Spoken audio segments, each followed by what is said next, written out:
Hey guys, Bowie here, and this is things I learned with EG.Arteezy Slark in 707. As of every patch, there has to be a filthy discussing Slark video because I know you guys are all into that stuff. This is a great example of how Slark game go. You just struggle immensely in the early game and sometimes you win. For starters, his item build is pretty good in my opinion. He's against Clock offlane, which means that double stealth makes no sense and you pretty much just want a lot of regen to deal with his harass and maybe Pudge's Realm. This hero cannot keep his bounty for shit, and as they disengage, since Arteezy sees Venge going that deep, it's obviously dangerous to go high ground through that route. Apparently though, Venge was on crack and Juggernaut on pot.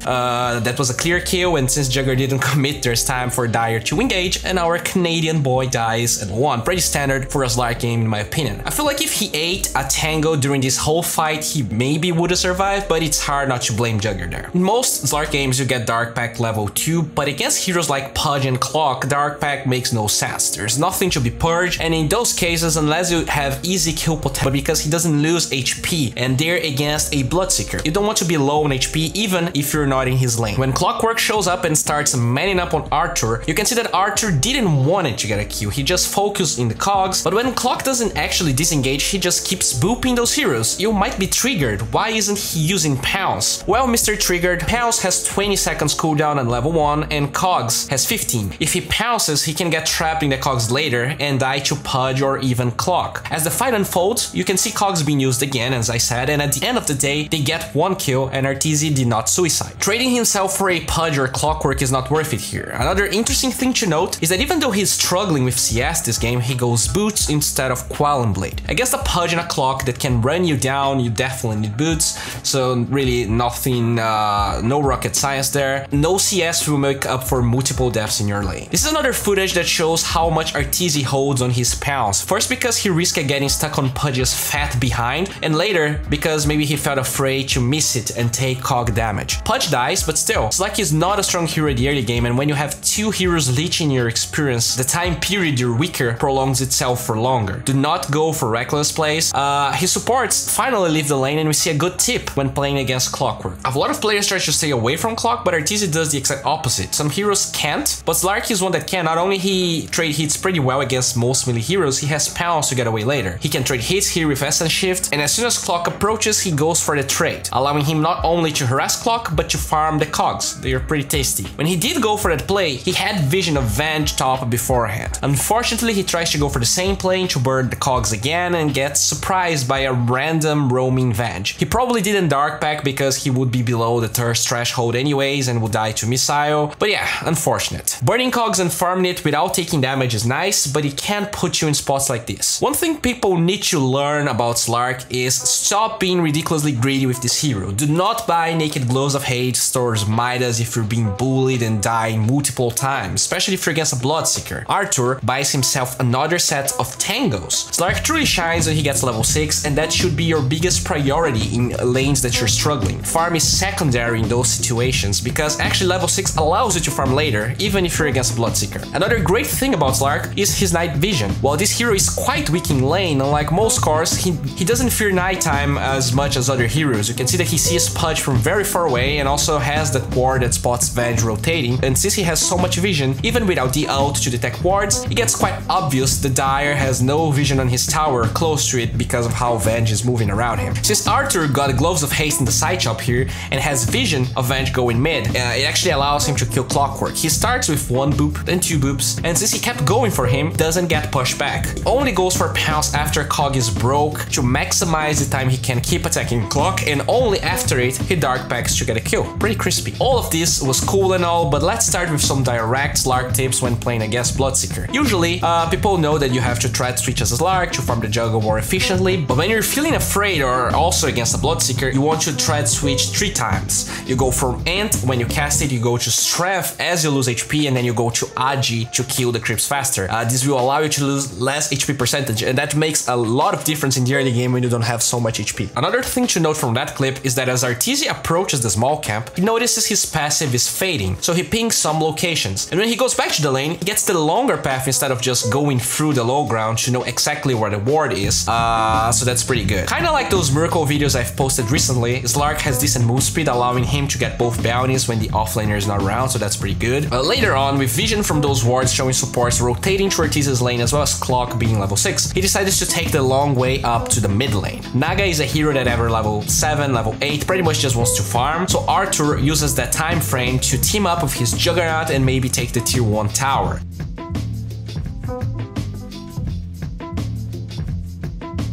Naga though ends up baiting our boy, and while the rotation seems underwhelming, he does forces a ton of TP to the mid lane and people away from his lane, allowing Arteezy to go back and keep farming. It also forces Rupture being used in another hero, giving him much needed safety. In this game, there's no hero that carries Arthur more than Bloodseeker. Rupture really nullifies Slark's slipperiness against ganks, so after watching Airspear getting ruptured, pay attention to Bloodseeker's ult indicator and Arthur backpacking his TP.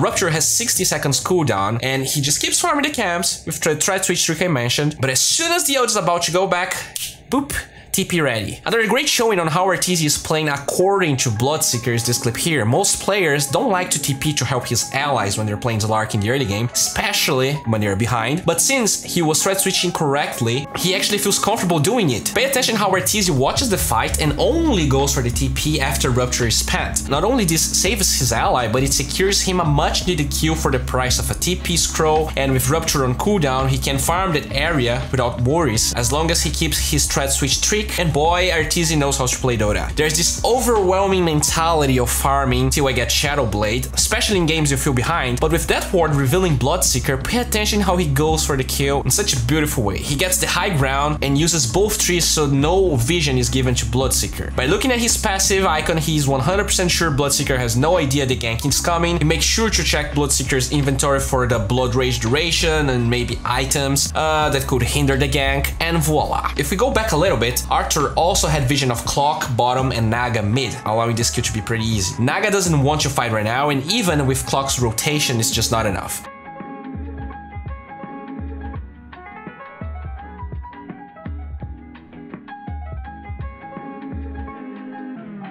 I'm quite sure Sand King gave the call to keep fighting, he has Epicenter, and Arthur was smart to follow up. Their burst damage right now is out of the charts with level 4 Dark Pact, and a cute play during all of that is Arteezy not spending pounds. He knows that Sand King will land a double stun, allowing them to go for the triple later. But Canada went too far, Naga finally shows up to clean the mess, and I'm disappointed with him not buying out. Maybe he felt like he could get away out of this mess, but he was wrong. I'm theorizing here, but this is what I read from this play. He has Shadowblade ready, yet instead of going towards the courier to maybe kill Clock with that Shadowblade or someone else with it, what he does is actually go on Clock, so he just died, and he shows up, he's going on Clock only with the Shadow Amulet. So he shows everyone that he has not completed the item. He goes for it in the perfect way as well to land the pounce, he even cuts the tree and uses Shadow Amulet again to scream to everyone he has no Shadowblade ready.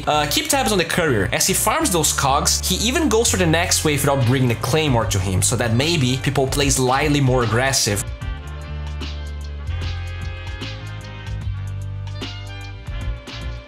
And there you go, Clock keeps farming in the tower, but Arteezy knows that his presence in the top lane playing that bold is gonna draw attention. He knows that the Clockwork kill is too deep and he finds a quick kill on Venge. First of all, pay attention how he stops. He starts attacking Venge and he uses her own movements towards the tower to set up the pounce instead of pouncing straight away out of Shadowblade. That gave him probably 2 extra hits before Venge even notices the gank, and he connects Dark Pact as pound hits, securing the kill pretty easily. Arthur doesn't stop, he sees his allies going for a kill bot, he TPs immediately there, but I feel like he got a little bit too hyped. He wants to get Bloodseeker.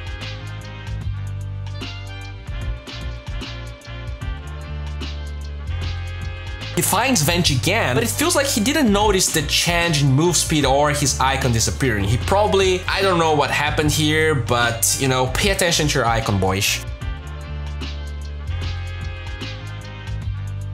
There seems to be some sort of beef between Arthur and Venge. He sees her bottom and goes for this crazy dive, which was greatly executed. Congrats on that, Arthur. But that was an odd amount of effort to kill that Venge. He even keeps following her to the same spot he died last time. And I mean, he got the kill, but that kind of dive should be avoided.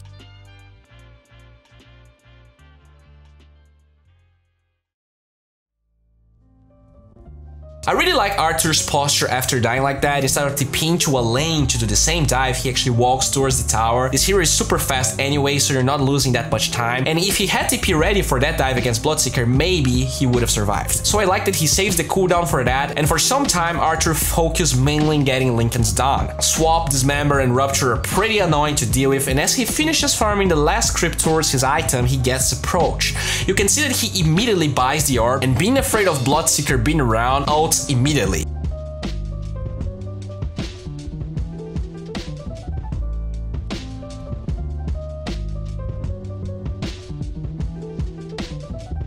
He also controls the courage, not get killed, finishes the item safe and sound, so that was pretty nice. One thing people often underrate about Slark is getting some essence shift stacks for free, even if you can get a kill, especially after your passive is at max level, which means it's gonna last for a long time. You can see that Naga goes on Arthur here, Linken's gets popped, and he doesn't leave the lane. In fact, he waits the Linken's cooldown. So before I keep on talking, if we go back a little bit, he had Vision of Venge and Pudge and Clock top, allowing him to go for this play. He makes sure to stay out of net range, but when the cooldown is ready, he jumps in and grabs himself 6 stacks of Essence Shift. For a lot of people, that's minor.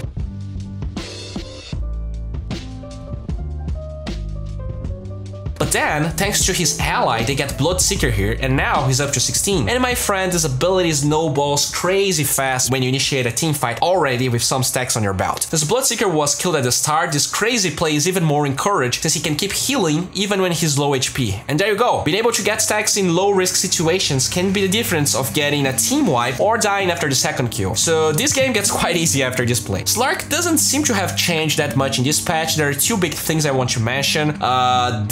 The level 15 talent giving you 20% lifesteal. In my opinion, this talent is way superior than the old one, especially in a game like this where staying on good HP levels is important. Even more important than that is the new MKB. The item he goes for as his third. It was very rare to see Slarks going MKB before, since it was quite expensive, and the item back then didn't give a lot of stats that he was interested in. In this game, there's evasion coming out from Radiance, but I don't feel like that's the only reason he goes for it. That's only 17% miss chance. Right now, there's no attack speed item that is that cheap and like synergizes with Essence Shift as well as MKB does now. Maelstrom costs 1k less, but it gives less than half of the attack speed, and on top of it, MKB gives 75% chance of proccing damage. Yes, Maelstrom's damage is higher, but it's magic damage and only 25% chance of proccing, while MKB already gives you more attack speed to give you more Essence Shift stacks and then proccing more. The damage is pure, so it doesn't get countered by BKB, and the average damage per hit of MKB is higher anyways. Maelstrom actually upgrades into Mjolnir, but when you're not dealing with very annoying illusions, and by very annoying illusions I mean PL, Terrorblade, and CK, I feel like the MKB is just way better. And now in this clip we can see the go in, go out approach being used by Arteezy again, in this final clip that finally gives them the game. He has haste, and he starts attacking Venge here. Pudge gets swapped, okay, just keeps hitting Pudge, but now that Venge is coming, he refrains from attacking. Those 2 heroes combined, he has Linken's, but he doesn't have Dark Pact, and those heroes have 2 disables in total. So what he does is actually retreats lightly, but Dark Pact is getting ready, so he goes back, and Venge is actually far away from him now. And now he has pretty much 14 Essence Shift stacks. Another thing to note here is that since he didn't commit so hard in the first time, he buys time for his Shadow Blade to get ready again, allowing him to completely nullify Rupture when Bloodseeker shows up. Since he has OP regen, he even walks a little bit to get closer to the fight when the debuff ends, and yeah boys, this is game. As of always, Pvgna supports this channel ever since the beginning. They just released Oracle, which is a tool that allows you to track your progress playing Dota and know whether you're doing better or worse than the MMRs behind and above you. Also, there's a lot of new 707 videos there. If you're interested, just check the link in the description. You're gonna have a good time. If you like my videos and you feel like you want to learn more from me, I'm now partnered with gamersensei, so you can actually get coached by me. The link is in the description. And yeah, this is it boys. Thanks for watching.